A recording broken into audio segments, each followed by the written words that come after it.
Praise the Lord. आप सभी को जय मसीह की। मैं परमेश्वर का धन्यवाद देती हूँ कि परमेश्वर ने ये सुंदर समय दिया कि आज हम मिल के परमेश्वर के वचन को, परमेश्वर के साथ संगति हम परमेश्वर के साथ मिल के करने वाले हो सके। और मैं प्रभु को इस अवसर के लिए बहुत बहुत धन्यवाद देती हूँ। और आइए, इससे पहले कि हम वचन में और आराधना में जाएंगे, हम एक छोटी सी प्रार्थना करेंगे और सारी बातों के लिए हम परमेश्वर का धन्यवाद देंगे। Thank you Jesus, hallelujah. धन्यवाद धन्यवाद करते महान पिता परमेश्वर। प्रभु, आज के सुंदर समय के लिए प्रभु जो आपने हमें दिया प्रभु, कि आज हम मिल के प्रभु आज आपको हम प्रसन्न करने वाले हो सके। प्रभु, मैं आपका धन्यवाद देती हूँ प्रभु कि आपने मुझे इस योग्य समझा प्रभु, कि एक बार फिर से अपनी सेवा के लिए, अपने काम के लिए प्रभु आपने मुझे इस्तेमाल किया। प्रभु, मैं आपका धन्यवाद देती हूँ प्रभु। और जबकि आज हम आपकी आराधना करने के लिए जा रहे हैं, आपके जीवित वचन को सुनने के लिए जा रहे हैं प्रभु, होने देना प्रभु आज का वचन प्रभु हम सबों से प्रभु बातचीत करने वाला हो सके। प्रभु, बोलने वाली मैं ना हूँ परंतु बोलने वाले आप हो प्रभु। हाँ पिता, और जो भी हम आराधना के गीतों को प्रभु आपको देते हैं प्रभु, वो आपको स्तुति प्रशंसा ग्रहण योग्य होने पाए। जितने लोग जुड़ चुके हैं प्रभु, आपका धन्यवाद देती हूँ। जितने लोग जुड़ेंगे प्रभु, उनको भी प्रभु मैं आपके हाथों में सौंपती हूँ प्रभु, ताकि एक बार फिर से प्रभु आपके बच्चे आपके सन्मुख आ सके प्रभु और आपको धन्यवाद दे सके। प्रभु, सारी बातों में आप ही को आदर महिमा देते और इस प्रार्थना को आपके बेटे महान प्रभु यीशु मसीह नासरी के नाम से मांगते हैं, आमीन। Praise the Lord. सच में हमारा परमेश्वर बहुत भला है और वो हमेशा हमारे लिए भलाइयों को करता है। उसकी भलाई को हम कभी गिन नहीं सकते, उसकी भलाइयों की कभी हम गिनती नहीं कर सकते, और क्योंकि वो हर पल हर क्षण हमारे जीवन में बहुत बहुत महान कार्य करता है। और आज जो आराधना के गीत को मैं आपके साथ बांटूंगी, और मैं ये विश्वास करती हूँ कि सच में ये जो गीत है, इस गीत को सिर्फ हम गाए नहीं, बल्कि इस गीत में हम सच में हम परमेश्वर की महानता को हम देख सके कि हमारे जीवन में प्रभु कितना भला है। Praise the Lord. आइए हम इस गीत के द्वारा परमेश्वर के नाम की महिमा करेंगे।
वही काफी है सदा सर्वदा,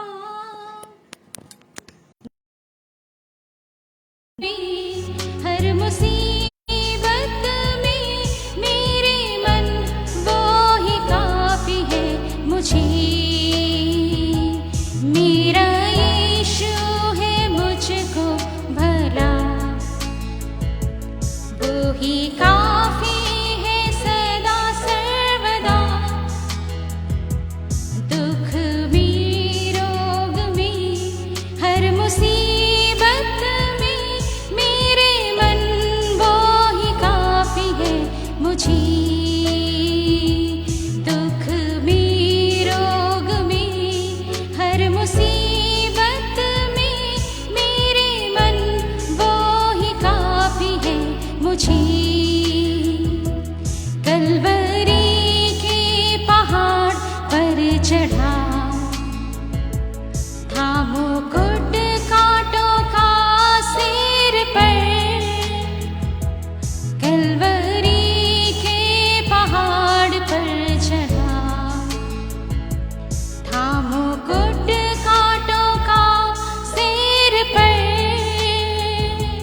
मेरी वेदना सब दूर करके मुझे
अति श्रेष्ठ है वो, स्तुति वंदना के योग्य वो। 10,000 में अति श्रेष्ठ है वो, स्तुति वंदना के योग्य वो।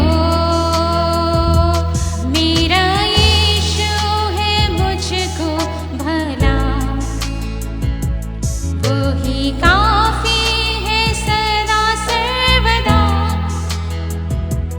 दुख में, रोग में, हर मुसीबत में मेरे मन वो ही काफी है मुझे। दुख में, रोग में, हर मुसीबत में मेरे मन वो ही काफी है मुझे। जिंदगी का सफर है कठिन, आते हैं अवरोध पलछिन। जिंदगी का सफर है कठिन, आते हैं अवरोध पलछिन। दिन में मेघ स्तंभ, रात्रि अग्नि स्तंभ, बन के राह चलाएगा मुझे। दिन में मेघ स्तंभ, रात्रि अग्नि स्तंभ, बन के राह चलाएगा मुझे। मेरा यीशु है मुझको भला,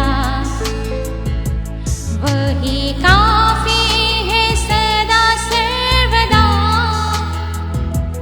दुख में, रोग में, हर मुसीबत में मेरे मन वो ही काफी है मुझे। दुख में, रोग में, हर मुसीबत में मेरे मन वो ही काफी है मुझे। मेरे दुखों का होगा दमन, आंसू पोंछेगा जो आँखों की नम। मेरे दुखों का होगा दमन, आंसू पोंछेगा जो आँखों की नम। राजा बन के जब बादलों पर आएगा, मैं भी उड़ उसके संग जाऊंगा। राजा बन के जब बादलों पर आएगा, मैं भी उड़ उसके संग जाऊंगा। मेरा यीशु है मुझको भला, वही काफी है सदा सर्वदा। मेरा यीशु है मुझको भला, वही काफी है सदा सर्वदा। दुख में, रोग में, हर मुसीबत में मेरे मन वो ही काफी है मुझे। दुख में, रोग में, हर मुसीबत में मेरे मन वो ही काफी है मुझे। दुख में, रोग में, हर मुसीबत में मेरे मन वो ही काफी है मुझे। दुख में, रोग में, हर मुसीबत में मेरे मन वो ही काफी है मुझे।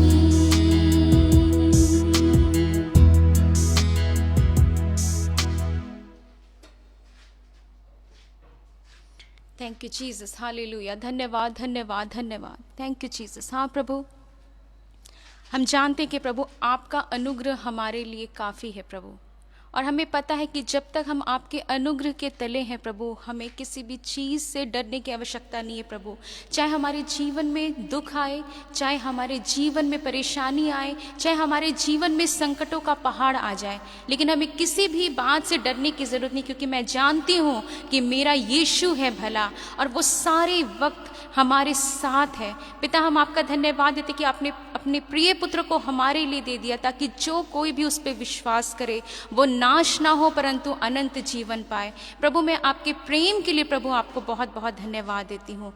पिता, आपका धन्यवाद देती हूँ सारी बातों के लिए। पिता, जब आप आगे पिता हम वचन की ओर जाते, पिता बोलने वाली मैं ना हूँ प्रभु, लेकिन प्रभु सिर्फ आप मेरे होठों को पिता आप अभिषेक कीजिए, पिता आप छूइए प्रभु, और जो आज आप अपने लोगों से पिता और मुझसे बातचीत करना चाहते हैं प्रभु, वो आप हमसे बातचीत कीजिए पिता। आज का वचन प्रभु हमारे हृदयों को प्रभु बदलने वाला हो सके। आज अपने हृदय को प्रभु हम जांच सकें कि आज हम कहाँ हैं पिता और हम क्या कर रहे हैं प्रभु, क्या हम आपके योग्य काम कर रहे हैं कि नहीं कर रहे हैं प्रभु। हम सारी बातों के लिए प्रभु आपका धन्यवाद देते हैं। जुड़ने वाले हर एक लिसनर्स जो पिता जितने भी हमारे साथ जुड़ गए हैं प्रभु, उनके लिए भी पिता मैं आपका धन्यवाद देती हूँ पिता, ताकि आज का वचन प्रभु हम सबों के लिए प्रभु आज की रोटी के लिए प्रभु आज हम तैयार है पिता। आपकी आत्मिक रोटी को प्रभु हम खाएं और तृप्त हो सके। सारी बातों में प्रभु हम सिर्फ और सिर्फ आपको धन्यवाद देते हैं और इस प्रार्थना को प्रभु यीशु मसीह नासरी के महान जीवित और सामर्थी नाम में मांगते हैं, आमीन। Praise the Lord. सच में बहुत खुशी का समय होता है जब हम परमेश्वर के सन्मुख आते हैं, जब हम परमेश्वर के वचन के साथ संगति करते हैं, परमेश्वर के लिए गीतों को गाते हैं, तो ये वक्त हमारे लिए सबसे अच्छा होता है। Praise the Lord. मैं जानती हूँ कि जैसा विश्वास मैं करती हूँ वैसा ही विश्वास आप सब भी करते हैं। प्रभु का मैं धन्यवाद देती हूँ सारी बातों के लिए। आज परमेश्वर के जीवित वचन से जो आज हम देखने जा रहे हैं वो बहुत महत्वपूर्ण है हमारे जीवन के लिए जानने के लिए, क्योंकि हम कई चीज़ों को हम कभी हम समझ नहीं पाते हैं। लेकिन इसका कारण ये है क्योंकि हम परमेश्वर के प्रेम को कभी हम बहुत अनदेखा कर देते हैं, परमेश्वर की आज्ञाओं को हम अनदेखा कर देते हैं, इसीलिए हम कहीं ना कहीं कोई चूक कर देते हैं। हम जानते हैं कि परमेश्वर ने हमें वचन में कई आज्ञाओं को दिया है और हम जानते हैं कि अगर हम परमेश्वर की आज्ञाओं को नहीं मानेंगे तो उसका परिणाम हमारे जीवन में क्या होगा। अगर हम एक छोटा सा उदाहरण लें, अगर हम छोटे होते हैं, हम जब बच्चे होते हैं तो हम जानते हैं कि हमारे माता पिता जो हमारे लिए जो एक दायरा बनाते हैं कि नहीं तुम्हें ऐसा करना है, तुम्हें इन आज्ञाओं को मानना है, तो हमें जब हम धीरे धीरे बड़े होते तो हमें ये समझ में आता है कि हाँ ये चीज़ें हमारे लिए बहुत ही ज़रूरी हैं। लेकिन क्या हम उतनी ही सीरियसनेस के साथ हम लोग परमेश्वर की आज्ञाओं का पालन करते हैं? हम अक्सर इस बात को सोचते होंगे कि हाँ परमेश्वर की आज्ञाएं हैं, परमेश्वर ने हमें 10 आज्ञाएं दी हैं, हमें उनका पालन करना है। बहुत से लोगों को 10 आज्ञाएं रटी होती हुई और हमें पता है कि हाँ ये आज्ञाएं हैं जो परमेश्वर ने हमें दी, हमें इनको मानना है। लेकिन कई बार इन आज्ञाओं को हम मान तो नहीं पाते, लेकिन उसके अलावा हम किसी बहुत सी छोटी बातों को हम इग्नोर करते हैं। हम जानते हैं कि ये जो आज्ञाएं जो परमेश्वर ने हमें अपने जीवन में दी हैं वो हमारे ही भले के लिए दी हैं। परमेश्वर ने सबसे पहले जब आदम हवा को बनाया, उनके लिए जब अदन की वाटिका बनाई, तो परमेश्वर ने उन्हें कुछ हिदायत दी थी, परमेश्वर ने उन्हें कुछ आज्ञा दी थी, परमेश्वर ने कहा था कि तुम्हें क्या करना है और तुम्हें क्या नहीं करना है। तो हम जानते हैं कि जब हम सृजे ही गए हैं तो हम परमेश्वर के लिए, परमेश्वर के अनुरूप हम सृजे गए, ताकि हम अपने जीवन में अपनी इच्छाओं को नहीं, हम परमेश्वर की आज्ञाओं को पूरी कर सके। लेकिन हम कई बार हम सिर्फ इसी बातों में रह जाते हैं कि हाँ हमें परमेश्वर की आज्ञाओं का पालन करना है। हम सोचते हैं कि परमेश्वर की आज्ञाएं सिर्फ ये हैं कि तू चोरी ना करना, तू झूठ ना बोलना, तू झूठी गवाही ना देना, तू लालच ना करना। हम इन सब बातों को सोचते हैं कि हाँ यही परमेश्वर की आज्ञा है और हम इन सारी बातों को हम मान लेंगे तो शायद हम परमेश्वर के राज्य में हम प्रवेश कर सके। लेकिन जितना ज़रूरी हमारे जीवन में आज्ञा पालन है, एक बहुत छोटी सी चीज़ है जिसको हम कर भी देते हैं और हमें पता भी नहीं चलता है। और बहुत छोटी सी बात है, एक है आज्ञा पालन और एक है आज्ञा का मानना, और जो आज का मेरा शीर्षक है वो है आज्ञाओं को टालना। ये बहुत छोटा सा शब्द है कि हम आज्ञा मानने पे ज़्यादा फोकस तो करते हैं, लेकिन हम क्या परमेश्वर की आज्ञाओं को टाल देते हैं, हम इन पे फोकस नहीं करते। टालना अगर शब्द हम देखें तो टालने का मतलब क्या होता है, आप में से हर एक सब बात समझ सकते हैं कि अगर कोई पेरेंट्स है जो अपने बच्चों को बोलते हैं बेटा तुम्हें ये नहीं करना है, बच्चा तुरंत बोलेगा हाँ मैं नहीं करूँगा, और वो क्या करता है, सुन तो उसने लिया लेकिन वो क्या करता है, वो उसको टाल देता है। उसको अगर नहीं करना है तो वो टाल देगा या फिर बोल देगा कि मैं बाद में करूँगा। टालने का सबसे अच्छा एक अर्थ हम समझ सकते हैं कि बाद में करना, है ना, टाल देना। तो हम ये तो बोलते हैं कि हाँ परमेश्वर की आज्ञा मानते तो हैं, लेकिन हम क्या सच में परमेश्वर की आज्ञा को, जिस वक्त परमेश्वर हमसे जो बातें एग्जैक्टली जो परमेश्वर हमसे कहता है, क्या हम उस बात को करते हैं? तो आज हम परमेश्वर के वचन से देख रहे हैं कि हम किस प्रकार से परमेश्वर के वचन को हम लोग टाल देते हैं। टालने का मतलब है किसी भी काम को जो आपको बोला गया है उसको थोड़े समय के लिए आगे बढ़ा देना या उसको छोड़ देना कि हम इसको बाद में करेंगे। कोई कार्य टालने का ऐसा होता है जिसमें हमारी इच्छा तो नहीं रहती है, लेकिन फिर भी हम सामने वाले के मन को रखने के लिए बोल देते हैं अच्छा भाई हम करेंगे। दूसरी बात ये होती है कि जो चीज हमें बोली गई है उसको हम अपने तरीके से करना, ये हो गया इसका तीसरा मतलब। और इसके अलावा जो होता है कि एक आज्ञा वो होती है जो आज्ञा बोली तो जाती है पर उसे हम एक कान से सुनते हैं और दूसरे कान से हम निकाल देते हैं। उसके बाद हम देखते हैं आज्ञा टालना ये भी हो सकता है कि जो चीज़ हमें कही गई है उसको हम अपने अनुसार करेंगे। जब हमारा मन करेगा, जब हमें ठीक लगेगा कि ये काम करना है, तब हम करेंगे। और कोई होता है आज्ञा टालने का मतलब कि हम तुरंत किसी चीज़ के लिए बहाना बना देते हैं ना। आज्ञा टालना को अगर हमें किसी चीज़ को नहीं सुनना तो हम बहुत अच्छे से कोई भी एक्सक्यूज़ देते हैं। और जो लास्ट है वो है कि किसी काम को पूरा करने के लिए हम सामने वाले को भरोसा दिला देते हैं और हम ये कहते रहते हैं कि हाँ भाई हम करेंगे। मान लीजिए कि अगर किसी व्यक्ति ने किसी को कुछ पैसे उधार दिए हैं और वो व्यक्ति कुछ दिन के बाद आता है और वो बोलता है भाई कि मुझे मेरा पैसा वापस कर दो, तो हम बोल देते हैं हाँ भाई हम दे देंगे। और जब वो इंसान वापस आता है अपना पैसा मांगने के लिए तो दूसरा इंसान यही बोलता है हम दे देंगे, मतलब उसको ठहरा के रखता है भाई हम कर देंगे, लेकिन वो होता नहीं है।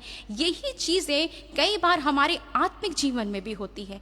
कई चीज़ों को परमेश्वर भी हमारे लिए कहता है कि तुम्हें करना है, लेकिन हम कई बार हम जैसे संसारिक लोगों के साथ, जैसे हम संसार में एक दूसरे के साथ हम व्यवहार करते हैं, हम परमेश्वर के साथ भी ऐसे ही हम कई बार व्यवहार करते हैं। लेकिन आज हम परमेश्वर के वचन से देखेंगे कि परमेश्वर के वचन में आज्ञा टालने के विषय में परमेश्वर क्या कहते हैं। गिनती उसका 15 अध्याय और उसके 31 पद में हम देखते हैं, लिखा है वो जो यहोवा का वचन तुच्छ जानता है और उसकी आज्ञा का टालने वाला है, इसलिए वह प्राणी निश्चय नाश किया जाए, उसका अधर्म उसी के सिर पर पड़ेगा। अब हमने देखा कि परमेश्वर का वचन हमें क्या कहता है कि जो कोई यहोवा, पहला तो यहोवा का जो वचन तुच्छ जानता है। पहली बात, अगर आप जिसकी बात का अगर वैल्यू रखेंगे तो आप उसकी बात को कभी नहीं टालेंगे। इसका मतलब ही है कि अगर आपसे सामने वाला इंसान अगर आपको कोई बात बोल रहा है, अगर आप उसको वैल्यू नहीं दे रहे हैं तो ऑब्वियसली आप उस बात को टाल देंगे। लेकिन टालने का परिणाम क्या होता है, लिखा है जो भी यहोवा की आज्ञा को टालेगा वह प्राणी निश्चय नाश किया जाएगा। ये छोटी बात नहीं है। सिर्फ आज्ञा टालने के लिए परमेश्वर का वचन कहता है पुराने नियम में कि वो नाश किया जाएगा। और नाश का मतलब है कि आपका पूरा सर्वनाश, आपका सब कुछ खत्म। तो आपने देखा कि हम संसारिक जीवन में तो एक दूसरे के साथ टाल मटोल की बात कर लेते हैं, लेकिन जब परमेश्वर की वचन की बात आती है तो हम परमेश्वर के वचन को हम सीरियसली नहीं टाल सकते। लेकिन आज इंक्लूडिंग मी, हम लोग परमेश्वर के वचन को टालते हैं। ये प्रैक्टिकल है, हम टाल देते हैं। हम कई चीज़ों को जब हमें नहीं करना होता या हमें कोई चीज़ को मन नहीं करता किसी चीज़ को करने के लिए, तो सिंपली हम उस चीज़ को इग्नोर कर देते हैं। लेकिन आज हम बाइबल से एक ऐसे उदाहरण के बारे में हम देख रहे हैं जिससे हमारी आत्मिक आँख खुल जानी चाहिए कि परमेश्वर के वचन को मानना तो छोड़िए, उसको टालने का क्या परिणाम होता है।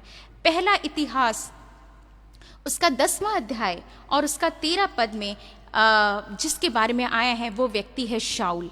यहाँ लिखा है यूं शाऊल उस विश्वासघात के कारण मर गया जो उसने यहोवा से किया था, क्योंकि उसने यहोवा का वचन टाल दिया था। कितनी अजीब बात है ये कि यहाँ पे लिखा है कि शाऊल के मरने का कारण क्या था। पहला बताया गया कि विश्वासघात। क्यों विश्वासघात किया था?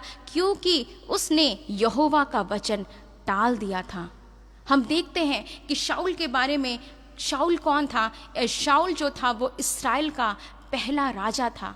आप सोचिए कितना बड़ा गौरव था ये शाऊल के लिए कि वो एक इस्राएल का सबसे पहला राजा बना। और हम देखते हैं कि इस्राएलियों ने किस प्रकार शमूएल से राजा की मांग की और कहा कि नहीं, अब तो तू बूढ़ा हो गया है, तेरे बच्चे तेरी राह पे नहीं चलते हैं, अब हमें कुछ भी करके हमें राजा दें। लेकिन इस्राएली भी इस बात को भूल गए थे कि परमेश्वर ने शमूएल को ही नियुक्त किया था और तब भी परमेश्वर ने कहा कि नहीं, इस्राएलियों की ही इच्छा पूरी होने दें। शमूएल को भी ये बात बहुत बुरी लगी, लेकिन फिर भी परमेश्वर, जब हम परमेश्वर से किसी भी चीज़ को हम मांगते हैं, अपनी इच्छाओं को थोपते हैं, तो परमेश्वर उस चीज़ों को हमारे लिए कर तो देते हैं, लेकिन उसका परिणाम भी भुगतने के लिए हमें हमेशा तैयार होना चाहिए। और हम देखते हैं शाऊल के बारे में कि जब इस्राएली बहुत प्रेशराइज करने लगे शमूएल को, तो देखते हैं कि शाऊल राजा बना। और अगर हम उसके थोड़े से बैकग्राउंड को देखें तो शाऊल के, अगर हम फिजिकल अपीयरेंस को देखें तो बाइबल बताती है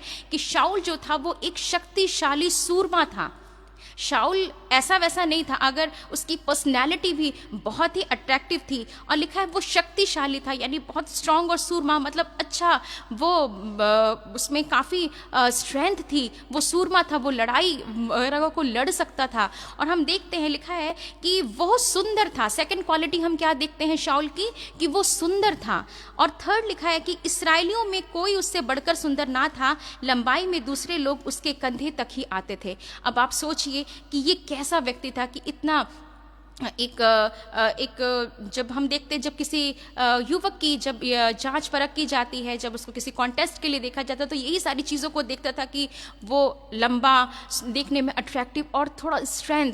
हम देखते हैं कि शाऊल भी ऐसा था, इस्राएलियों में उसकी तरह कोई भी ऐसा युवक नहीं था। लेकिन आप देखिए कि क्या होता है आगे। और जब हम देखते हैं कि शमूएल, उसके बाद, ये तो उसकी फिजिकल अपीयरेंस की बात थी, शमूएल ने उसका अभिषेक किया था और उसके सिर पर उसने उस तेल को उंडेला था और अभिषेक किया था। और उसके बाद हम देखते हैं कि शाऊल इतना तक ही नहीं, वो जब परमेश्वर ने जब उसके मन को परिवर्तित कर दिया, तो हम देखते हैं कि शाऊल नबियों के दल में भी होकर भविष्यवाणी करने लगा था, वो नबूवत करने लगा था। लोग बोलने लगे क्या शाऊल भी नबियों में से एक था। हम देखते हैं कि परमेश्वर का आत्मा भी शाऊल पे उतरा था और परमेश्वर ने शाऊल को भी इस्तेमाल किया था।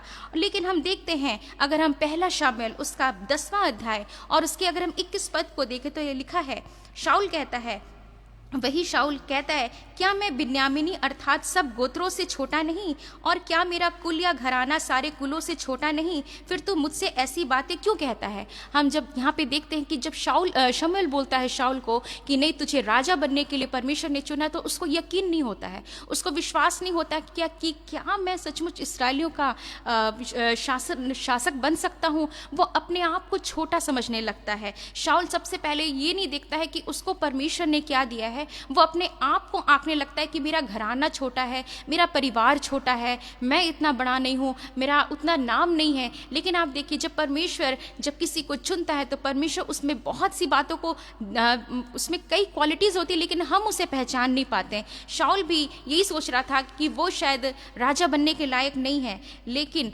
परमेश्वर की कोई और ही योजना थी शाऊल के जीवन से। परमेश्वर शाऊल को एक राजा बनाना चाहता था। कई बार हमारे साथ भी ऐसे ही होता है, हम भी कई बार अपने आप को बहुत छोटा समझते हैं। हम सोचते हैं कि अरे ये तो बहुत, हम परमेश्वर का काम कैसे करेंगे, अरे हम तो बहुत छोटे, हमें तो कोई जानता भी नहीं, हमें तो कुछ बोलना भी नहीं आता, हम तो कुछ कर भी नहीं सकते हैं। कई बार हम अपने आप को ऐसे ही आंकने लगते हैं। वो अपने परिवार को देख रहा था, कई बार हम अपने आप को आंकने लगते हैं। लेकिन हमें इस चीज़ को देखना है कि जब परमेश्वर का वचन हमसे डायरेक्टली बात करता है, जब परमेश्वर के लोग हमसे बात करते हैं, तो हमें परमेश्वर के वचन को ये समझना है कि हाँ, हम सबकी बुलाहट परमेश्वर के लिए है। परमेश्वर हम सबको बुलाहट है, लेकिन क्या हम परमेश्वर की बुलाहट को उतना सीरियस हम लेते हैं? लेकिन हम देखते हैं कि इतनी बातों को होने के बावजूद भी शाऊल का जब चुनाव होता है, तो अगर आप पहला शामूएल उसका 10 और अगर उसके 21 में पढ़िएगा, तो जब शाऊल का जब चुनाव होने लगा तो एक एक करके गोत्रों को सामने लाया गया इसराइलियों में। उसके बाद हम देखते हैं कि बिन्यामीन के गोत्र में से, बिन्यामीन के गोत्र में से भी कीश के पुत्र जब शाऊल का नाम आया, तो आपको पता है शाऊल क्या कर रहा था? शाऊल उस वक्त छुप गया। शाऊल उस वक्त जाके छुप गया। उसको लगा कि तब यहोवा ने बताया कि शाऊल तो सामान के पीछे छुपा हुआ है। कई बार हमारी और आपकी भी स्थिति ऐसी होती है। हमको भी जब परमेश्वर जब अचानक से जब हम किसी बड़े काम के लिए परमेश्वर चुनता है, तो हमें यकीन नहीं हो पाता, हम अपने आप को हाइड करने लगते हैं। लेकिन जब परमेश्वर किसी से काम लेता है तो परमेश्वर उसको अद्भुत रीति से इस्तेमाल करता है। हमने यहाँ देखा कि शाऊल परमेश्वर ने चुना था। ये अलग बात थी कि इस्राएलियों ने ज़बरदस्ती मांग की थी परमेश्वर से, लेकिन फिर भी परमेश्वर ने इस्राएलियों के लिए उनकी इच्छाओं को पूरी करने के लिए, क्योंकि परमेश्वर इस्राएलियों को अपनी निज प्रजा समझता है। परमेश्वर जानता है कि ये इस्राएली जो हैं, जिनको मैंने अपने लिए चुना है, ये मेरी निज प्रजा है। परमेश्वर ने उनको चुना। और हम देखते हैं कि जब भी इस्राएलियों ने परमेश्वर को पुकारा, हमेशा इस्राएलियों की परमेश्वर ने सुनी। हम देखते हैं कि जब परमेश्वर किसी को अपना बना लेता है, तो परमेश्वर उसको कुछ स्ट्रिक्ट हिदायत भी देता है। और हम देखते हैं पहला शामूएल उसका 12 अध्याय और उसका 14 और 15 में हम देखते हैं, यहाँ पे परमेश्वर का वचन कहता है, यदि तुम यहोवा का भय मानते, उसकी उपासना करते, उसकी बात सुनते रहो और यहोवा की आज्ञा टाल कर उससे बलवा ना करो, और तुम और वो जो तुम पर राजा हुआ है दोनों अपने परमेश्वर यहोवा के पीछे पीछे चलने वाले बने रहो, तब तो भला होगा। भला कब होगा? जब हम परमेश्वर की आज्ञाओं का पालन करेंगे, जब हम परमेश्वर के पीछे चलेंगे, जब हम परमेश्वर की आज्ञाओं को नहीं टालेंगे, तब तो हमारा भला होगा। लेकिन आगे परमेश्वर का वचन कहता है, परंतु यदि तुम यहोवा की बात ना मानो और यहोवा की आज्ञा टाल कर उससे बलवा करो, तो यहोवा का हाथ जैसे तुम्हारे पुरखाओं के विरुद्ध हुआ, वैसे ही तुम्हारे विरुद्ध भी उठेगा। हम देखते हैं कि हमारी नज़र में कि यहोवा की बात को टाल देना छोटी सी बात है, लेकिन परमेश्वर का वचन बताता है कि यहोवा की आज्ञा को टालना यहोवा से बलवा करना है, यहोवा से विद्रोह करना है, यहोवा के सामने आना है। हम देखते हैं कि ये छोटी बात नहीं है। परमेश्वर की जब हम आज्ञाओं को जब हम टाल देते हैं, तो हम परमेश्वर से विद्रोह करने वाले ठहरते हैं। और हम जानते हैं कि जो भी परमेश्वर से बलवा करेगा, जो भी परमेश्वर से विद्रोह करेगा, वो इंसान कभी भी नहीं बच सकता है। हाँ, अगर वो अपने पापों से पश्चाताप करे तब तो उसके लिए उपाय है, लेकिन अगर हम बलवा करते रहें तो हमारे लिए कोई भी उपाय नहीं है। और हम देखते हैं कि कई बार हम भी अपने जीवन में भी ऐसे ही परमेश्वर से बलवा करने वाले ठहरते हैं। हम भी जब परमेश्वर की आज्ञाओं को नहीं मानते हैं, जब हम परमेश्वर की आज्ञाओं को टाल देते हैं, तो हमारे जीवन में भी कई बार दुख आते हैं, हमारी परेशानी आती है, समस्याएं आती हैं, और हम बोलते हैं कि परमेश्वर मैंने ऐसा क्या किया कि आज मेरे जीवन में ऐसा क्या हुआ। लेकिन आज ये सोचने की ज़रूरत है हम सबों को कि क्या कोई ऐसी आज्ञा है जिसे मैंने टाला है, जिसे मैंने कहा कि परमेश्वर मैं बाद में कर लूँगा, या मैंने अभी तक नहीं, कि मैंने सुन तो लिया है, मैं जानता तो हूँ, लेकिन क्या मैं अभी तक परमेश्वर की आज्ञा को टाल रहा हूँ। हम परिणाम के बारे में सोचते हैं, हम तुरंत कंक्लूजन पे आना चाहते हैं कि हमारे साथ ऐसा क्यों हुआ, लेकिन हम छोटी सी छोटी बात को नहीं ध्यान देते हैं कि हमारे जीवन में ऐसी स्थिति आने का कारण सिर्फ ये है कि हम परमेश्वर के वचन को हम सीरियस रीति से हम नहीं लेते हैं। अगर हम निकालेंगे पहला शामूएल उसका 15 अध्याय और उसका पहला पद अगर हम पढ़ेंगे, तो वहां ऐसा लिखा है, यहाँ लिखा, शमूएल ने शाऊल से कहा, यहोवा ने अपनी प्रजा इस्राएल पर राज्य करने के लिए तेरा अभिषेक करने को मुझे भेजा था, इसलिए अब यहोवा की बातें सुन ले। यहोवा कहता है कि मुझे स्मरण है कि अमालेकियों ने इसराइलियों से क्या किया। जब इसराइली मिस्र से आ रहे थे तब उन्होंने मार्ग में उनका सामना किया, इसलिए अब तू जाकर अमालेकियों को मार और जो कुछ उनका है उसे बिना कोमलता किए नष्ट कर। क्या पुरुष, क्या स्त्री, क्या बच्चा, क्या दूध पीता, क्या गाय बैल, क्या भेड़ बकरी, क्या ऊंट, क्या गधा, सबको मार डाल। यहाँ ये बहुत लंबा चैप्टर है, लेकिन इसे हम शॉर्ट में समझने की कोशिश करेंगे। हम जब देखते हैं कि जब परमेश्वर इसराइलियों को मिस्र देश से छुड़ा कर ला रहा था, तो इसराइली कई प्रकार के रास्ते से होकर गुजर रहे थे, और हम जानते हैं कि जिन जिन रास्तों से वो होकर गुजर रहे थे वो किसी ना किसी जातियों के वश में आता था वो जगह। और हम यहाँ देखते हैं कि परमेश्वर ने देखा था कि अमालेकी जो एक ऐसी जाति थी जो हमेशा इसराइलियों के विरुद्ध रहती थी, जब इसराइली मिस्र से लौट आ रहे थे तो अमालेकी जो थे वो मिस्रियों के का आमना सामना करने के लिए उनके सामने आ गए और उनसे अच्छा व्यवहार नहीं किया। लेकिन आप देखिए, ये बात को भले ही इसराइली भूल गए थे लेकिन परमेश्वर नहीं भूला था। ये बात बहुत इंपॉर्टेंस हमारे लिए रखती है। हमारे जीवन में हमारे लिए कौन कैसा हमसे व्यवहार करता है, ये बात को हो सकता है हम कुछ साल के बाद भूल जाएं, हो सकता है हम कुछ समय के बाद भूल जाएं, लेकिन उन बातों को परमेश्वर नहीं भूलता है। परमेश्वर नहीं भूला कि कैसे इसराइलियों से उन अमालेकियों ने व्यवहार किया था। इसराइली भले भूल गए थे और अब कहता है परमेश्वर कि अब तुझे जाना है, और शाऊल को कहता है कि अब तुझे जाके उन अमालेकियों को मारना है और उनको ऐसा मारना है कि उन पे दया नहीं करनी है। अब हम देखते हैं, आप ध्यान से सुनिएगा इस वचन को, कि परमेश्वर कहता है कि अब हम देखते हैं कि कैसे आज्ञा का पालन होता है या आज्ञा का टालना होता है। परमेश्वर कहता है शाऊल को स्ट्रिक्टली रूप से कि तू जा, उन लोगों को नाश कर दे, उनकी गाय बैल भेड़ बकरी जो कुछ भी है, इवन अगर जो बच्चा दूध भी पी रहा है उसको भी नाश कर देना। हम जानते हैं कि कितनी कठिन बात थी ये वाली, लेकिन ये परमेश्वर की आज्ञा थी, हम इस पर आर्ग्यू नहीं कर सकते हैं। और उसके बाद हम देखते हैं उसी तरीके से शाऊल जाता है और अमालेकियों को मार देता है जैसा कहता है। और देखते हैं, और उनका जो राजा होता है उसका नाम अगाग होता है। अगर हम 8 पद पढ़ेंगे तो यह लिखा है कि शाऊल ने उनके राजा अगाग को जीवित पकड़ा और उसकी सब प्रजा को तलवार से नष्ट कर दिया। यहाँ तक तो उसने सब कुछ कर दिया अगाग को, लेकिन जीवित पकड़ लिया। लेकिन परमेश्वर ने कहा था कि तू सबको नाश करना। और आगे 9 पद में लिखा है, 15 का 9 में लिखा है, परंतु अगाग पर और अच्छी से अच्छी भेड़ बकरियों, गाय बैलों, मोटे पशुओं और मेमनों और जो कुछ अच्छा था उन पर शाऊल और उसकी प्रजा ने कोमलता की और उन्हें नष्ट करना ना चाहा, परंतु जो कुछ तुच्छ और निकम्मा था उसका उन्होंने सत्यानाश किया। कितनी अजीब बात है ना। अब हम समझ सकते हैं और हम अपने जीवन से टैली कर सकते हैं इस बात के लिए कि परमेश्वर ने क्या आज्ञा दी थी और शाऊल ने क्या किया। परमेश्वर ने कहा कि तू सब कुछ नष्ट कर देना, लेकिन शाऊल क्या करता है कि जो अच्छी अच्छी चीजें थी उसको अपने पास रख लेता है और जो तुच्छ और निकम्मी थी उसको नष्ट कर देता है। ये था आज्ञा का डालना, और यही एक गलती थी जो आगे चलकर शाऊल के लिए एक सर्वनाश का कारण साबित हुई। अब हम देखते हैं 10वें पद में लिखा है, तब यहोवा का ये वचन शमूएल के पास पहुंचा, मैं शाऊल को राजा बना के पछताता हूँ, क्योंकि उसने मेरे पीछे चलना छोड़ दिया और मेरी आज्ञाओं का पालन नहीं किया। तब शमूएल का क्रोध भड़का और वो रात भर यहोवा की दुहाई देता रहा। यहाँ पर हम देखते हैं कि तुरंत परमेश्वर ने शाऊल पे कोई एक्शन नहीं लिया, लेकिन सारी बात को उसने शमूएल को बता दिया कि देख शाऊल ने मेरे साथ ऐसा, मेरे विरुद्ध ऐसे ऐसे काम को किया है।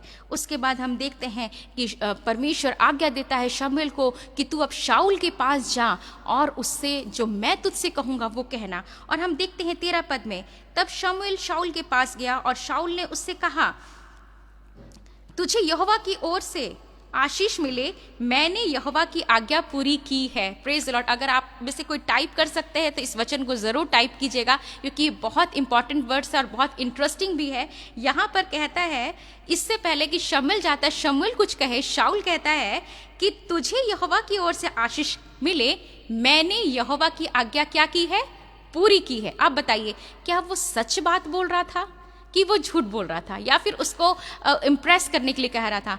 उसने परमेश्वर की आज्ञा पूरी नहीं की, लेकिन फिर भी वो परमेश्वर के अभिषिक्त जन के पास जाके बोलता है कि मैंने यहोवा की आज्ञा पूरी की है।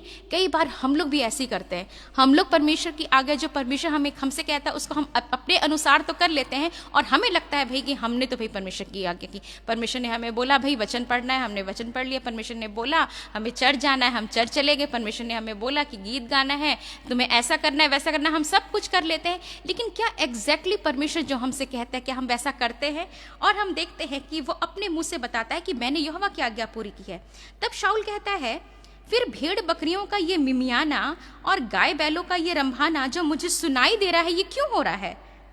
शाऊल ने कहा, वे तो अमालेकियों के यहाँ से आए हैं, अर्थात प्रजा के लोगों ने अच्छी से अच्छी भेड़ बकरियों और गाय बैलों को तेरे परमेश्वर यहोवा के लिए बलि करने को छोड़ दिया है, और बाकी सब का तो हमने सत्यानाश किया है। वो सिर्फ इसी पॉइंट पे बार बार शमूएल को लेकर आ रहा है कि हमने बाकी सब तो सत्यानाश कर दिया, हमने तो आज्ञा पूरी कर दी है। लेकिन एक बहुत इस बात को शाऊल कह रहा है कि तेरी प्रजा के लोगों ने, यहाँ वो अपना नाम नहीं ले रहा, कह रहा है कि प्रजा के लोगों ने अच्छी से अच्छी भेड़ बकरी, अब वो अपनी सारी जो अपना जो सारा दोष है वो अपनी प्रजा पे मढ़ रहा है।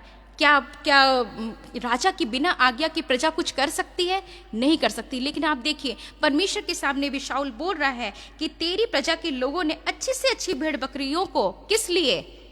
तेरे, वो यहाँ इस बात को नहीं बोल रहा है, हमारे परमेश्वर के लिए, जिसने मुझे राजा बनाया है, जिसकी वजह से मैं राजा बना हूं, जिसकी वजह से शाऊल इस्राएलियों का राजा बना। यहाँ पे जैसे ही शमूएल आता है तो तुरंत वो अपनी बात को पलट देता है और कहता है तेरे परमेश्वर के लिए। कई बार हमारे जीवन में भी जब हम अपनी इच्छाओं को पूरी करते हैं तो हमें भी लगता है भाई परमेश्वर आप थोड़ा सा अलग ही रहिए, आप थोड़ा सा जरूरी, हम तो भाई आपके अनुसार कर रहे हैं, आप जैसा कह रहे थे हमने वैसा कर दिया। और हम देखते हैं कि शाऊल का एटीट्यूड कैसा है, वो बोलता है कि तेरे ही परमेश्वर के लिए तो हमने छोड़ा है। और शाऊल ये सोच रहा था कि इससे परमेश्वर खुश हो जाएगा, जबकि उसने खुद लालच करके उसने कुछ गलत इंटेंशन से उन सारी अच्छी चीज़ों को अपने पास रख लिया था। और वो परमेश्वर को खुश करने के लिए वो इस बात को कह रहा है। क्या हम परमेश्वर को इन बातों से खुश कर सकते हैं? क्या हम बोल सकते हैं कि नहीं परमेश्वर, हमने आपके लिए बहुत कुछ कर लिया, आप जैसा बोलते हैं हम वैसा कर तो देते हैं, आप जैसा जैसा कहते हैं हम कर देते हैं, लेकिन क्या सच में जैसा एग्जैक्टली परमेश्वर हमसे कहता है क्या हम करते हैं? हम नहीं करते हैं। ये समय है मुझे और अपने आप को जांचने का कि क्या हम परमेश्वर को खुश करने के लिए बनावटी बातों को बनाते हैं। क्योंकि परमेश्वर, देखिए, मन को जांचने वाला परमेश्वर है। परमेश्वर जानता था कि शाऊल क्या करेगा, शाऊल क्या कर रहा है, और फिर भी वो इस बात को सिर्फ लोगों को प्रसन्न करने के लिए इस बात को बोल रहा है। और आगे कहता है, तब शमूएल ने शाऊल से कहा, ठहर जा। कहता है ठहर जा, और जो बात यहोवा ने आज रात को मुझसे कही है अब मैं तुझको बताता हूं। यहां पर तक अभी तक शाऊल को पता नहीं था कि इससे पहले कि वो ये काम को करता, पहले ही परमेश्वर का वचन शमूएल के पास पहुंच चुका है उसके लिए, और उसने परमेश्वर ने क्या कहा है। और शाऊल कहता है कह दे। उसको लगता है बहुत अच्छी बात है, वो बोलता है कह दे। और तब शमूएल कहता है, जब तू अपनी दृष्टि में छोटा था तब क्या तू इस्राएली गोत्रों का प्रधान ना हो गया? क्या यहोवा ने इस्राएल पर राज्य करने को तेरा अभिषेक नहीं किया? और यहोवा ने तुझे एक विशेष कार्य करने के लिए भेजा। देखिए, मुझे और आपको समझना है कि परमेश्वर ने हमें इस पृथ्वी पर एक विशेष कार्य करने के लिए भेजा है। हम साधारण नहीं हैं। परमेश्वर ने हमें विशेष मकसद से बुलाया है, जिसको मैं और आप शाऊल की तरह नहीं समझ पाते हैं। और कहता है कि परमेश्वर ने कहा था, जाकर उन पापी अमालेकियों का सत्यानाश कर, और जब तक वे मिट ना जाएं तब तक उनसे लड़ता रहे। परमेश्वर ने कहा था उनका सर्वनाश कर देना। तब 19 पद में लिखा है, फिर तूने किस लिए यहोवा की ये बात टाल कर, क्या वर्ड आया? तूने किस लिए यहोवा की ये बात टाल कर लूट पर टूट के वह काम किया जो यहोवा की दृष्टि में बुरा है। हमने यहाँ देखा कि यहाँ पर शाऊल को लगा कि मैंने बहुत अच्छा काम किया, लेकिन उसने यहोवा की आज्ञा को टाल दिया था। उसने यहोवा की आज्ञा को उतनी इंपॉर्टेंस नहीं दी थी। और तब 20 पद में कहता है, शाऊल ने शमूएल से कहा, निसंदेह मैंने यहोवा की बात मानकर जिधर यहोवा ने मुझे भेजा उधर चला और अमालेकियों के राजा को ले आया हूँ, परंतु अमालेकियों का सत्यानाश किया। लेकिन देखिए परमेश्वर का वचन क्या कहता है। शमूएल कहता है, क्या, और लिखा है, वो बोलता है कि जो भी मैं लेकर आया हूं वो तो मैं बलिदान करने के लिए लेकर आया हूं। मैं तो ये सोच रहा था कि मैं जो लेकर आऊंगा उससे परमेश्वर खुश हो जाएगा। लेकिन देखिए परमेश्वर का वचन कहता है, शमूएल ने कहा, क्या यहोवा होम बलियों और मेल बलियों से उतना प्रसन्न होता है जितना कि अपनी बात के माने जाने से प्रसन्न होता है? सुन, मानना तो बलि चढ़ाने से और कान लगाना मेढ़ों की चर्बी से उत्तम है। देख, बलवा करना और भावी कहने वालों से पूछना एक ही समान पाप है, और हट करना मूर्तों और गृह देवताओं की पूजा के तुल्य है। तूने जो यहोवा की बात को तुच्छ जाना है, इसलिए उसने तुझे राजा होने के लिए तुच्छ जाना है। ऐसा हम में से किसी के साथ भी ना हो किसी के साथ भी ये ना हो जिस तरीके से ये जो चीज़ है जो शाऊल के साथ हुई कि उसने यहोवा की आज्ञा को तुच्छ जाना, उसने यहोवा की आज्ञा को छोटा जाना। और जब उसने ऐसा जाना तो परमेश्वर का वचन आया कि अगर तूने मुझे तुच्छ जाना है तो मैंने भी तुझे तुच्छ जाना है। ये सेंटेंस हम परमेश्वर के मुंह से कभी ना सुने, कभी ना सुने कि परमेश्वर हमें इस बात को कहे कि मैंने तुझे तो बहुत सारी आज्ञाओं को दिया था, मैंने तुझे एक एक चीज़ को बताया था, लेकिन तूने मेरी आज्ञाओं को छोटी सी छोटी बात का नहीं पाना। यहाँ बहुत बड़ा काम ऐसा नहीं कि बहुत बड़ा पाप कर दिया था, किसी का मर्डर कर दिया था, ये बहुत ऐसी बात कर दी थी हमारी नज़र में, लेकिन शाऊल को लग रहा था कि उसने बहुत अच्छा काम किया है, लेकिन परमेश्वर की नज़र में वो टालना ही, वो यहोवा की बात को छोटा ही समझना शाऊल के लिए उसकी मृत्यु का कारण बन गया। और उसके बाद हम देखते हैं कि शाऊल बहुत गिड़गिड़ाता है शमूएल के पास में और कहता है मुझे माफ़ कर, लेकिन शाऊल बोलता है कि नहीं, आज से। तब शमूएल जाने के लिए घूमा और शाऊल ने उसके बागे की छोर को पकड़ा और फट गया। तब शमूएल ने कहा, आज यहोवा ने इस्राएल के राज्य को फाड़ कर तुझसे छीन लिया है और तेरे एक पड़ोसी को जो तुझसे अच्छा है दे दिया है। Praise the Lord. कितनी अजीब सी बात है कि उसको सब कुछ मिल गया था, सारे चीज का वो अधिकारी हो गया था, लेकिन एक छोटी सी गलती की वजह से परमेश्वर ने जो उसको दिया था वो उससे लेकर किसी दूसरे को दे दिया। आज हमारे साथ भी कहीं ऐसा ना हो कि आज परमेश्वर ने जो आज हमें आशीषों को दिया है, जो आज परमेश्वर ने हमें कई चीज़ों को हमें सौंपा है, अगर हम उसकी वैल्यू को नहीं जानेंगे तो जो चीज़ परमेश्वर ने हमें दी है, परमेश्वर हमारे ओर से भी, हमसे भी लेकर वो दूसरे को दे देगा, जिसको हम समझते हैं कि वो कुछ भी नहीं है। लेकिन परमेश्वर सब बातों को जानता है। परमेश्वर को पता है कि मुझे किसको क्या देना है और कौन सी किस चीज़ के योग्य है। क्या हम परमेश्वर की बातों के माने जाने के योग्य हैं? क्या हम परमेश्वर की एक एक आज्ञा को हम मानते हैं? और उसके बाद हम देखते हैं लास्ट में कि 35 पद में लिखा है, और शमूएल ने अपने जीवन भर शाऊल से फिर कभी भेंट ना की, क्योंकि शमूएल शाऊल के लिए विलाप करता रहा और यहोवा शाऊल को इस्राएल का राजा बनाकर पछताता था। हम देखते हैं कितनी ऐसी बात को कि जिसे नहीं होना चाहिए था, लेकिन वो हुआ। हम देखते हैं परमेश्वर के वचन में कि इस प्रकार से हमने वचन में पढ़ा, पहला इतिहास में हमने पढ़ा कि सिर्फ टालने के द्वारा शाऊल जो था वो मर गया। हमारे साथ कहीं ऐसा ना हो, हम परमेश्वर की आज्ञा को टालकर कभी भी सफल नहीं हो सकते। हम में से बहुत सारे लोग हैं जो आज सफल होना चाहते हैं, जो अपने जीवन में बहुत सारी चीज़ों को प्राप्त करना चाहते हैं, लेकिन आपको पता है हम सफल क्यों नहीं हो पाते हैं? हमको लगता है कि हम सब कुछ कर रहे हैं, लेकिन एक्चुअल में हम कर नहीं रहे हैं। हम एक्चुअल में हम परमेश्वर की बातों को इग्नोर कर रहे हैं। और हम देखते हैं दूसरा इतिहास उसका 24 और उसका 20 पद में लिखा है, और परमेश्वर का आत्मा यहोयादा याजक के पुत्र जकरिया में समा गया और वो ऊंचे स्थान में खड़ा होकर कहने लगा, परमेश्वर यूं कहता है कि तुम यहोवा की आज्ञाओं को क्यों टालते हो? ऐसा करके तुम भाग्यवान नहीं हो सकते। देखो, तुमने तो यहोवा को त्याग दिया है, इसलिए उसने भी तुमको त्याग दिया है। इससे पहले कि परमेश्वर हमको त्याग दे, हम परमेश्वर की आज्ञाओं को अभी हम सीरियसनेस से ले लें। हम परमेश्वर की आज्ञा को ये ना सोचें कि परमेश्वर हम बाद में कर लेंगे या हम अपने अनुसार कर लेंगे, लेकिन परमेश्वर की आज्ञाओं को हम समझें कि परमेश्वर को हमें क्या देना है। हम परमेश्वर के वचन से अगर हम नए नियम में देखें तो हम देखते हैं कि हम क्या क्या करते हैं, हम क्या क्या टालते हैं। हम परमेश्वर के वचन से देखेंगे कि हम किन किन बातों को हम टाल देते हैं। पहला है परमेश्वर की आज्ञा। हम सबसे पहले परमेश्वर की आज्ञा को टालते हैं। मत्ती उसका 7वां अध्याय और उसका 8वां पद और उसके 9वें पद में लिखा है, यहाँ यीशु मसीह कहते हैं, यहाँ यीशु मसीह कहते हैं इस वचन में, क्योंकि तुम परमेश्वर की आज्ञा को टालकर मनुष्यों की रीतियों को मानते हो। और उसने कहा, तुम अपनी रीतियों को मानने के लिए परमेश्वर की आज्ञा कैसी अच्छी तरह टाल देते हो। ये है। अब हम तो ये सोच रहे होंगे ये तो पुराने नियम में परमेश्वर ऐसी बातों को करता था, ये तो पुराने नियम की बात है, लेकिन हम देखते हैं कि यीशु मसीह आज हमारे बारे में क्या कहते हैं। ये उन व्यवस्थापकों के लिए बात बोल रहे हैं जो व्यवस्था को जानने वाले थे, ये उन फरीसियों के लिए, उन शास्त्रियों के लिए बोल रहे थे जिनको बहुत ही जो प्रकांड विद्वान थे, जिनको बचपन से व्यवस्था सिखाई जाती थी। उनको लगता था कि वो परमेश्वर की व्यवस्था को जानते, वो परमेश्वर की आज्ञाओं पर चलते हैं, वो 10 आज्ञाओं को मानते, सब कुछ करते, करते हैं, लेकिन देखिए यीशु मसीह मन को जांचने वाला परमेश्वर है। यीशु मसीह कहते हैं कि तुम परमेश्वर की आज्ञा को टाल देते हो, लेकिन मनुष्यों की रीतियों को मानते हैं।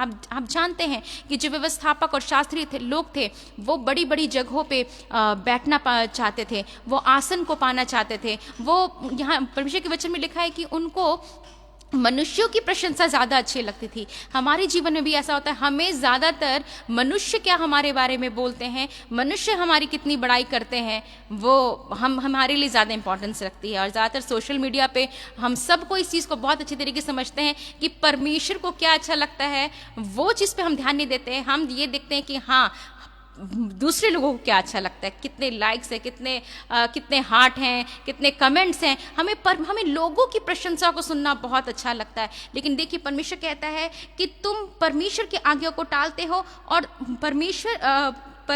अपनी रीतियों को मानने के लिए परमेश्वर की आज्ञा को कैसी अच्छी रीति से, बहुत अच्छी रीति से टाल देते हो। जैसे शाऊल बहुत अच्छी रीति से उसने कह दिया था कि मैं तो ये तेरे परमेश्वर के लिए बलिदान करने के लिए मैंने ये सारी वस्तुओं को छोड़ दिया, है ना। हम भी कई बार अपने जीवन में मनुष्य को प्रसन्न करने के लिए, क्योंकि परमेश्वर के वचन में लिखा है कि मनुष्य को दिखाने के लिए कोई भी, खास तौर से परमेश्वर के वचन में लिखा है धर्म के काम ना करो। हम जो कुछ भी करें, हम अपने लिए, हम परमेश्वर के लिए, हम ये सोचें कि हम क्या कर रहे हैं। क्या हम मनुष्यों को दिखाने के लिए काम कर रहे हैं? क्या हम मनुष्यों को दिखाने के लिए प्रचार कर रहे हैं? क्या हम मनुष्यों को दिखाने के लिए गीत गा रहे हैं या बजा रहे हैं? हम क्या कर रहे हैं? हमें ये अपने आप से सोचना है। उन शास्त्रियों की तरह नहीं जो व्यवस्था को तो जानते थे, लेकिन परमेश्वर की आज्ञाओं से बढ़कर उनको मनुष्यों की प्रशंसा ज्यादा अच्छी लगती थी। और शाऊल में भी ये ईगो की बात हम देखते थे कि वो ज्यादातर अपनी प्रजा को सुनता था। प्रजा के सामने सिर्फ दाऊद के लिए उन लड़कियों ने गीत को गा दिया था कि शाऊल ने तो मारा हजारों को, दाऊद ने मारा लाखों को। ये उसने अपने ईगो पे ले लिया, उसने ये बात ईगो पे ले लिया और तभी से वो दाऊद का दुश्मन बन गया। उसको लोगों की प्रशंसा ज्यादा अच्छी लगती थी, उसको अपनी प्रजा के हिसाब से काम करना बहुत अच्छा लगता था। लेकिन आज हमें इन सारी बातों को नहीं करना है, हमें नहीं करना इन सारी बातों को, हमें लोगों को नहीं, हमें परमेश्वर को प्रसन्न करने के लिए कार्य करना है। और अगर हम देखते हैं, हमने देखा कि हम परमेश्वर की आज्ञा को टालते हैं। सेकंड हमने देखता है हम परमेश्वर के वचन को टालते हैं। मरकुस उसका 7वां अध्याय और 13, इसमें भी परमेश्वर का वचन कहता है, इस प्रकार तुम अपनी रीतियों से जिन्हें तुमने ठहराया है परमेश्वर का वचन टाल देते हो। यहाँ परमेश्वर का वचन क्लियर रूप से कहता है कि तुम अपनी रीतियों से जिन्हें तुमने ठहराया। अभी आपको पता है, ये हम सब समझदार हैं, हमें ज्यादा इस चीज को डिस्क्राइब करने की जरूरत नहीं है कि बहुत से लोगों ने अपनी अपनी रीतियों को बना लिया। बहुत से डिनोमिनेशंस हैं, बहुत सी परंपराएं हैं, बहुत से ट्रेडिशन हैं। वो किसके बनाए हुए हैं? क्या वो परमेश्वर के बनाए हुए हैं? क्या यीशु मसीह ने इन सारी बातों को कहा? अपने कई चर्चेस में अपने अपने नियम बना दिए गए हैं, नहीं ऐसा करना है, वैसा करना है। लेकिन परमेश्वर का वचन कहता है कि तुमने ठहराया है, वही नियम तुमने ठहराया है और तुम अपने ही ठहराए हुए नियमों को तुम लोग मनुष्यों से करवाते हो। जब सब्त के दिन यीशु मसीह ने लोगों को चंगा किया तो फरीसी लोग आके बोलने लगे कि तू तो सब्त के दिन ये काम करता है। यीशु मसीह ने क्या कहा? अगर तुम्हारी भेड़ बकरी अगर इस गड्ढे में गिर जाती तो क्या तुम नहीं निकालते? उन शास्त्रीय फरीसियों के हृदय में लोगों के प्रति प्रेम ही नहीं था, उन गरीबों के प्रति, उन कंगालों के प्रति कुछ प्रेम ही नहीं था। उनका था कि नहीं, हमें दिखाने के लिए काम करना है, हमें लंबे लंबे चोगे पहनना है। परमेश्वर का वचन कहता है कि पहले अपने आप को अंदर से मांजो, तुम तो चूना फिरी हुई भीत हो। क्या आज हम ऐसे वर्ड को, अगर हम ऐसे सेंटेंस को अगर परमेश्वर से सुनेंगे तो हमारे लिए, हम पे हाय है। हम ऐसी बातों को परमेश्वर से कभी ना सुने। हम लोगों के लिए नहीं, हम लोग परमेश्वर के लिए काम करें। और इस प्रकार हम देखते हैं कि हम परमेश्वर के, पहले तो हमने आज्ञाओं को टाला, सेकंड परमेश्वर के वचन को हम टाल देते हैं। हमें परमेश्वर के वचन को टालना नहीं है। थर्ड है परमेश्वर की मनसा को टाल देना। मनसा यानी परमेश्वर की इच्छा को टाल देना। लूका उसका 7वां अध्याय और उसके 30 पद में लिखा है, पर फरीसियों और व्यवस्थापकों ने उससे बपतिस्मा ना लेकर परमेश्वर की मनसा को अपने विषय में टाल दिया। किन लोगों ने? उन्हीं फरीसियों ने और व्यवस्थापकों ने, जो बहुत बड़े बड़े लोग थे, उन्होंने उससे बपतिस्मा ना लेकर। परमेश्वर की, यीशु मसीह की आज्ञा है कि जब तक हम नया जन्म ना लें हम स्वर्ग के राज्य में प्रवेश नहीं कर सकते। लेकिन बहुत लोगों के लिए ये चीज़ें मायने ही नहीं रखती हैं। लिखा है कि उन्होंने यहोवा की मनसा को ही बदल दिया। उन्होंने यहोवा की मनसा, जो परमेश्वर की, जो यीशु मसीह की हमारे जीवन से इच्छा है और जो परमेश्वर हमसे करता है, हमने परमेश्वर की इच्छा को ही टाल दिया। हम बहुत इजीली, लिखा है बिना बपतिस्मा के हम स्वर्ग के राज्य में हम प्रवेश नहीं कर सकते। लेकिन वही शास्त्री और फरीसी जो बहुत व्यवस्था को जानते थे, उन्होंने इसको टाल दिया। हम भी कई बार ऐसे ही चीज़ों को टाल देते हैं। इससे पहले कि बहुत देर हो जाए, इन बातों को हम समझ लें। हम टाले नहीं। परमेश्वर की आज्ञा है कि तुम्हें क्या करना है। परमेश्वर ने कहा मुझे धार्मिकता को पूरा करना अवश्य है। उन्होंने बपतिस्मा लेके इस चीज़ को दर्शाया कि ये धार्मिकता को पूरा करना अवश्य है। हमें भी धार्मिकता को पूरा करना है। यीशु मसीह हमारे लिए उदाहरण बने, हमें भी परमेश्वर ने एक नमूना बनाया है। आगे हम देखते हैं चौथी बात, परमेश्वर के प्रेम को टालना। लूका उसका 11 अध्याय और उसका 42 पद में लिखा है, पर हे फरीसियों, देखिए यहाँ बार बार उन्हीं लोगों से यीशु मसीह कह रहे हैं जो परमेश्वर की व्यवस्था को जानने वाले हैं। आज हम मसीही लोगों से जब परमेश्वर के वचन को बचपन से पढ़ते आ रहे हैं, पढ़ते रहते हैं, परमेश्वर का वचन कहता है, परमेश्वर कह रहा है उनसे, यीशु मसीह कह रहे हैं, पर हे फरीसियों, तुम पर हाय, तुम पुदीने और सुदाप का और सब भांति भांति के सागपात का 10वां तो देते हो, परंतु न्याय और परमेश्वर के प्रेम को टाल देते हो। हमारे लिए यही बातें बहुत इंपॉर्टेंस रखती हैं कि अरे दान दे दो, अरे ये कर दो, वो कर दो, दिखाने के लिए लोग, हाँ हमारा नाम हो जाए, लोग हमें समझ जाए कि हाँ तुम बहुत देने वाले हो। लेकिन आपको पता है कि परमेश्वर हमारे मन को देखता है, वो हमारे पैसों को नहीं, वो हमारे मन को देखता है। उसने यीशु मसीह लिखा है कि यीशु मसीह जब मंदिर में बैठे हुए थे, और लिखा है, बहुत अच्छी बात लिखा है, यीशु मसीह देख रहे थे कि लोग किस प्रकार दान डालते हैं। वहां ये नहीं लिखा है कि यीशु मसीह ये देख रहे थे कि कौन कितना दान डाल रहा है। लिखा है वो मंदिर में बैठ के ये देख रहे थे कौन किस प्रकार से दान डाल रहा है। और उसी वक्त बहुत लोग आए जिन्होंने बहुत दिया, और उस वक्त वो विधवा भी आई, वो स्त्री भी आई जिसने 2 दमड़ी डाली थी।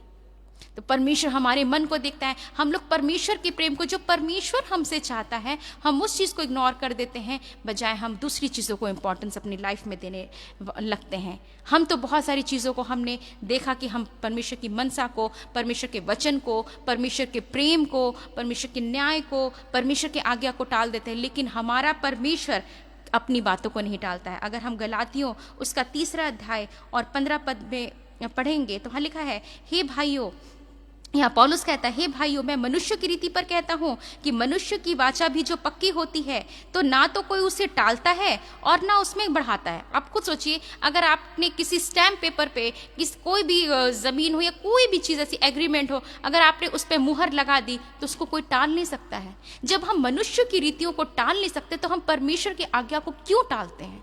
हम क्यों नहीं सोचते कि वो चीज़ भले ही वो आज हमारे सामने ये कागज़ के रूप में है, हम जिसे हम बाइबल कहते हैं, लेकिन हम दूसरी चीज़ों को इम्पोर्टेंस, यही तो हमारे लिए जीवन है, यही तो हमारे लिए अनंत जीवन है, जिसे परमेश्वर ने हमें कह दिया कि हमें इसको नहीं टालना है। हम मनुष्य की रीतियों को हम नहीं टालते, लेकिन हम परमेश्वर की आज्ञा को टालते हैं। आप में से बहुत से ऐसे लोग होते हैं जो अपनी अपनी सिद्धांतों के प्रति बहुत ज़्यादा सीरियस होते हैं।